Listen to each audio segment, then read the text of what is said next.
कैसे हैं आप सब। आपका इजी संस्कृतम पर बहुत बहुत स्वागत है। आज हम चंद्रयान 3 पर एक इंटरेस्टिंग टॉपिक लेकर आए हैं। अब चंद्रयान 3 कहाँ से उड़ा, किस मिशन पर गया, ये तो सब जानते हैं, पर ये कोई नहीं जानता कि चंद्रयान 3 को श्रीहरिकोटा से क्यों लॉन्च किया गया। क्या चीज़ें उसके फेवर में थी जो चंद्रयान 3 को श्रीहरिकोटा से ही लॉन्च किया गया। इन सब सवालों का जवाब आज हम इस टॉपिक में जानेंगे, इस वीडियो के थ्रू हम जानेंगे।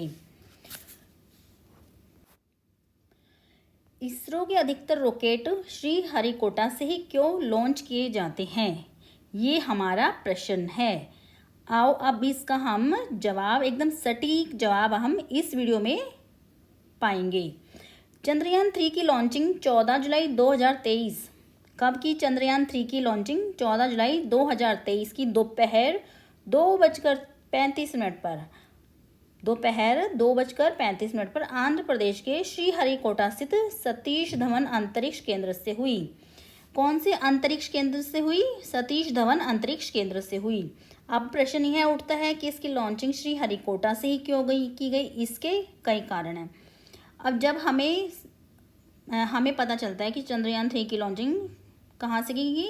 श्रीहरिकोटा से, तो एकदम दिमाग में आता है कि श्रीहरिकोटा को ही क्यों चुना गया चंद्रयान 3 की लॉन्चिंग के लिए। इसके कई रीज़न हैं। सबसे पहले रक्षा और सुरक्षा। श्रीहरिकोटा बहुत अधिक आबादी वाला प्रदेश नहीं है, क्योंकि लॉन्चिंग के समय कोई भी मिस हैपनिंग हो सकती है, कोई भी दुर्घटना हो सकती है। इसलिए ऐसे वाले प्रदेश को चुनना चाहिए जिसमें आबादी कम हो। तो श्रीहरिकोटा की आबादी बहुत कम है, यानी जनसंख्या बहुत ही कम है। इसलिए लॉन्चिंग के समय होने वाली दुर्घटना से मानवीय और संपत्ति के नुकसान के होने की संभावना बहुत कम हो जाती है। जान और माल की हानि बहुत कम होने की संभावना हो जाती है। इसलिए हरिकोटा को लॉन्चिंग के लिए चुना गया। अब नंबर 2 है भूमध्य रेखा के पास होने की संभावना। भूमध्य रेखा क्या होती है? यह इक्वेटर होता है जो हमारी पृथ्वी को दो बराबर भागों में बांटता है। तो श्रीहरिकोटा भूमध्य रेखा के बहुत अधिक समीप है। अब देखिए भूमध्य रेखा क्या है? भू में पृथ्वी, मध्य भी बीच में से जाती हुई, जो बीच में से जाती हुई रेखा है उसको हम भूमध्य रेखा कहते हैं। भूमध्य रेखा एक अनुमानित रेखा है। एक अनुमान से लगा के वो एक अनुमानित रेखा है। एक सपोज कर लिया है, यह एक रेखा है हमारी पृथ्वी को जो दो भागों में बांटती है, एक नॉर्थ हेमिस्फीयर और एक साउथ हेमिस्फीयर, जो पृथ्वी को दो बराबर भागों में बांटती है।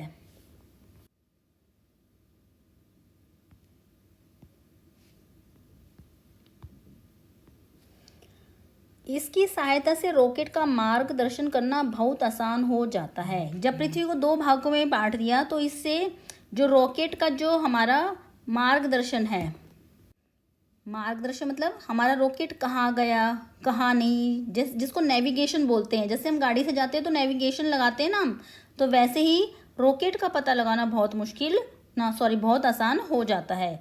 हमारी पृथ्वी की धुरी, यानी जो धुरी होती है जिसके चारों तरफ पृथ्वी अपने चारों तरफ जो चक्कर लगाती है उसको पृथ्वी की धुरी कहते हैं। हमारी पृथ्वी की धुरी पर घूमने की गति भूमध्य रेखा के पास बहुत अधिक हो जाती है। जब पृथ्वी अपने ही चारों तरफ अपनी ही धुरी पर घूमती है तो जो ये भूमध्य रेखा के पास होती है तब उसकी गति बहुत अधिक तेज होती है। इसलिए अधिकतर लॉन्चिंग पैड भूमध्य रेखा के पास ही बनाए जाते हैं, ताकि वो पृथ्वी की गति, जो पृथ्वी की घूमने की गति जो बहुत तेज होती है उसका लाभ उठाएं। कैसे? जब वो उड़ेंगे, पृथ्वी की गति उस टाइम बहुत तेज होती है, तो रॉकेट को भी जो गति होती है, जो स्पीड होती है, वो भी बहुत तेज हो जाती है। जब कोई चीज़ तेज चलती है और उसके अकॉर्डिंग, उसके बहाव में अगर हम जाते हैं तो हमारी भी स्पीड बहुत तेज हो जाती है। इसलिए जब पृथ्वी की गति, अर्थ की स्पीड बहुत तेज होती है तो रॉकेट की स्पीड ऑटोमेटिकली बहुत तेज हो जाती है, जिससे कि ईंधन की खपत बहुत कम होती है। जो फ्यूल होता है वो बहुत कम कंज्यूम करता है। जो रॉकेट है उस फ्यूल यानी उस ईंधन को बहुत कम कंजप्शन बहुत कम हो जाती है। क्यों? पृथ्वी की गति के अकॉर्डिंगली चलेगा तो वो अपने आप ही बहुत तेज चलेगा। और जैसे हम ढलान पे जाते हैं तो नीचे तो हमारा फ्यूल कम लगता है, अपने आप ही हम लुढ़कते चले जाते हैं, वैसे ही पृथ्वी की गति में वो रॉकेट अपने आप ही उड़ता चला जाता है, जिससे ईंधन की खपत कम होती है।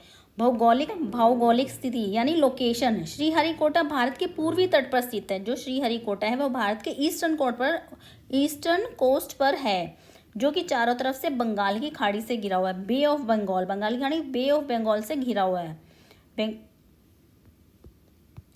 तो रॉकेट बूस्टर्स किससे लैस होते हैं? जो रॉकेट होते हैं उसमें बूस्टर्स लगे होते हैं जिससे उनको जल्दी गति मिल सके।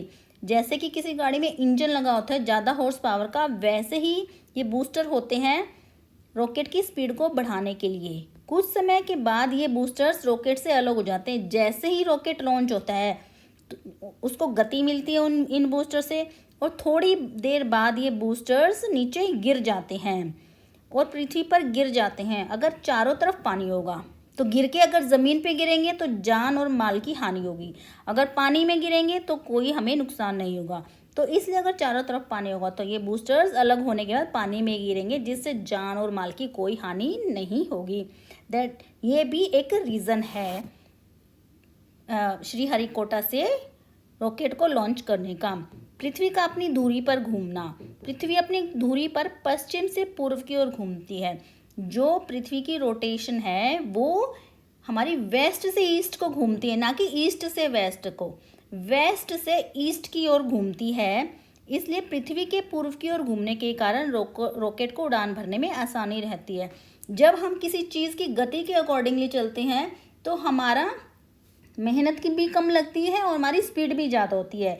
तो यही वाला रीज़न इस वाले पॉइंट में क्लियर किया गया है कि पृथ्वी पश्चिम से पूर्व की ओर घूमती है, तो पूर्व की ओर से अगर रॉकेट उड़ान भरेंगे तो उनको पृथ्वी की गति के अकॉर्डिंगली बहुत सहायता मिलेगी। पृथ्वी की गति वहाँ तेज होती है और तो रॉकेट भी उड़ने में, रॉकेट को वहाँ से उड़ान भरने में बहुत ही ईजी रहेगा। उसको बीच में कोई भी बैरियर नहीं होगा, उसमें ईजीली वो उड़ जाएगा। क्योंकि जिस गति में कोई चीज़ जा रही है उस गति में हम उसकी जो कोई चीज़ जिस दिशा में जा रही है उस दिशा में हम जाएंगे तो हमें वो हमारे चलने में, उड़ने में हेल्पफुल होगी। यही वाला रीज़न है कि पूर्व की ओर से ही रॉकेट उड़ान भरते हैं। और एक अन्य कारण है मौसम। यहाँ का मौसम भी मिशन की लॉन्चिंग में काफ़ी सहायक है। बंगाल की खाड़ी के किनारे पर स्थित होने के कारण श्रीहरिकोटा बंगाल की खाड़ी के किनारे पर स्थित है, तो वहाँ का मौसम ना ज़्यादा गर्म है ना ज़्यादा ठंडा। गर्म होने की वजह से जब मिशन को लॉन्च किया जाएगा तो गर्मी उत्पन्न होती है, उसमें आग लगने का खतरा है। और अगर मौसम ठंडा होगा तो ठंडे मौसम की वजह से क्या होता है, मशीनरी जाम हो जाती है, तो लॉन्चिंग में बड़ी दिक्कत होती है। इसलिए मौसम एकदम फेवरेबल है, एकदम बढ़िया मौसम है, ना ज़्यादा गर्मी ना ज़्यादा ठंड। तो संक्षेप में हम कह सकते हैं कि यहाँ की आधारभूत संरचना बंगाल की खाड़ी के किनारे स्थित है। तो कुछ माल, जो भारी माल है वो लाना है तो आसानी से नाव के द्वारा भी आ सकता है। तो जो आधारभूत संरचना है, यहाँ का मौसम है, यहाँ की भौगोलिक स्थिति है, सब कुछ मिशन के अनुकूल है। और यहाँ से चंद्रयान 3 पर नज़र रखना भी बहुत ही संभव है, क्योंकि कम पॉपुलेशन है, कम लोग रहते हैं, तो इसलिए जो एनवायरनमेंट है, जो पर्यावरण है वो साफ़ सुथरा है।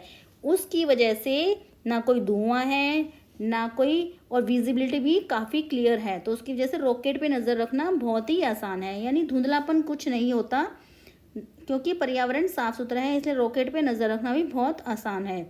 इन्हीं कारणों को देखते हुए श्रीहरिकोटा से रॉकेट चंद्रयान 3 को लॉन्च करने का श्रीहरिकोटा को ही चुना गया। इन सब कारणों को देखते हुए, इन्हीं कारणों की वजह से इसरो के ज़्यादातर रॉकेट यहीं से लॉन्च किए जाते हैं। तो मोस्ट ऑफ द रॉकेट्स हैं जो यहीं इसरो है जो यहीं श्रीहरिकोटा से ही लॉन्च करता है।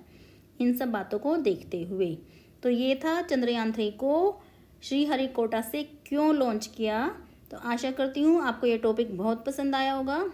अगर मेरी वीडियो पसंद आई तो एक लाइक तो बनता है, इस वीडियो को शेयर करें और प्लीज़ मेरे चैनल को सब्सक्राइब करें, क्योंकि एक वीडियो को बनाने में बहुत ही मेहनत लगती है और आपका सब्सक्राइब करना तो बनता ही है। धन्यवाद।